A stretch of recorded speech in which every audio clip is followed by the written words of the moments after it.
ನಗರದಲ್ಲಿ ಎಗ್ಗಿಲ್ಲದೆ ರಾಜಕಾಲುವೆ ಒತ್ತುವರಿ ಆಗ್ತಿದೆ. ಇದಕ್ಕೆ ಕಡಿವಾಣ ಹಾಕಬೇಕಾದ ಬಿಬಿಎಂಪಿ ಕಣ್ಮುಚ್ಚಿ ಕುಳಿತಿದೆ. ಇದರಿಂದಾಗಿ ಮಳೆ ಬಂದ್ರೆ ಒಂದಲ್ಲ ಒಂದು ಸಮಸ್ಯೆ ಎದುರಾಗ್ತಾನೆ ಇದೆ. ಈಗ ಒತ್ತುವರಿ ತೆರವಿಗೆ ಮತ್ತೆ ಮುಹೂರ್ತ ಫಿಕ್ಸ್ ಮಾಡ್ತಿದ್ದಾರೆ, ಅದು ಬ್ರ್ಯಾಂಡ್ ಬೆಂಗಳೂರು ಹೆಸರಲ್ಲಿ. ಅಷ್ಟಕ್ಕೂ ಏನಂತೀರಾ? ಈ ವರದಿ ನೋಡಿ. ಎಸ್, ಸಿಲಿಕಾನ್ ಸಿಟಿಯಲ್ಲಿ ರಾಜಕಾಲುವೆ ಒತ್ತುವರಿಯಿಂದ ಸಾಕಷ್ಟು ನಷ್ಟ ಉಂಟಾಗಿದೆ. ರಾಜಕಾಲುವೆ ಒತ್ತುವರಿಯಿಂದ ಮೋರಿ ನೀರು ಅಡುಗೆ ಮನೆವರೆಗೂ ಬರುವಂತಾಗಿದೆ.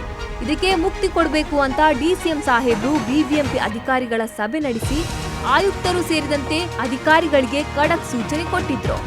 ರಾಜಕಾಲುವೆ ಒತ್ತುವರಿ ಮಾಡಿದ ಕಟ್ಟಡಗಳನ್ನು ತೆರವು ಮಾಡಿ ನಗರದಲ್ಲಿ ಟ್ರಾಫಿಕ್ ಕಂಟ್ರೋಲ್ ಮಾಡಲು ಕಾಲುವೆಯ ಅಕ್ಕಪಕ್ಕ ಸುಮಾರು 300 ಕಿಲೋಮೀಟರ್ ರಸ್ತೆ ನಿರ್ಮಾಣ ಮಾಡಿ ಅಂತ ವಾರ್ನಿಂಗ್ ನೀಡಿದ ಬೆನ್ನಲ್ಲೇ ಪಾಲಿಕೆ ಅಧಿಕಾರಿಗಳು ರಾತ್ರಿ ನಿದ್ದೆ ಮಾಡದೆ ಇಡೀ ಬೆಂಗಳೂರಿನ ನಕ್ಷೆಯನ್ನು ಕಣ್ಣಿಗೆ ಎಣ್ಣೆ ಬಿಟ್ಕೊಂಡು ರಾಜಕಾಲುವೆ ಒತ್ತುವರಿ ಮಾಡಿರೋ ಕಟ್ಟಡಗಳನ್ನು ಲಿಸ್ಟ್ ರೆಡಿ ಮಾಡಿ ತೆರವು ಕಾರ್ಯಾಚರಣೆಗೆ ಮನೆ ಮಾಲೀಕರಿಗೆ ನೋಟಿಸ್ ನೀಡಿದ್ದಾರೆ.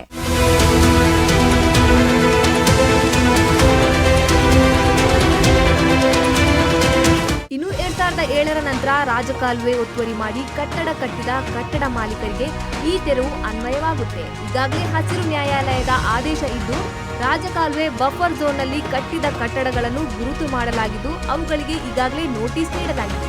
ಸುಮಾರು 300 ಕಿಲೋಮೀಟರ್ ರಾಜಕಾಲುವೆಯಲ್ಲಿ 1000ಕ್ಕೂ ಅಧಿಕ ಕಟ್ಟಡಗಳು ಒತ್ತುವರಿ ಕಂಡುಬಂದಿವೆ. ಅವುಗಳ ತೆರವು ಮಾಡಿ ಕಾಲುವೆ ಪಕ್ಕದಲ್ಲಿ ರಸ್ತೆ ನಿರ್ಮಾಣ ಮಾಡಿ ನಗರದ ಟ್ರಾಫಿಕ್ ಕಂಟ್ರೋಲ್ ಮಾಡಲಾಗುತ್ತೆ ಅಂತ ಪಾಲಿಕೆಯ ಮುಖ್ಯ ಇಂಜಿನಿಯರ್ ತಿಳಿಸಿದ್ರು.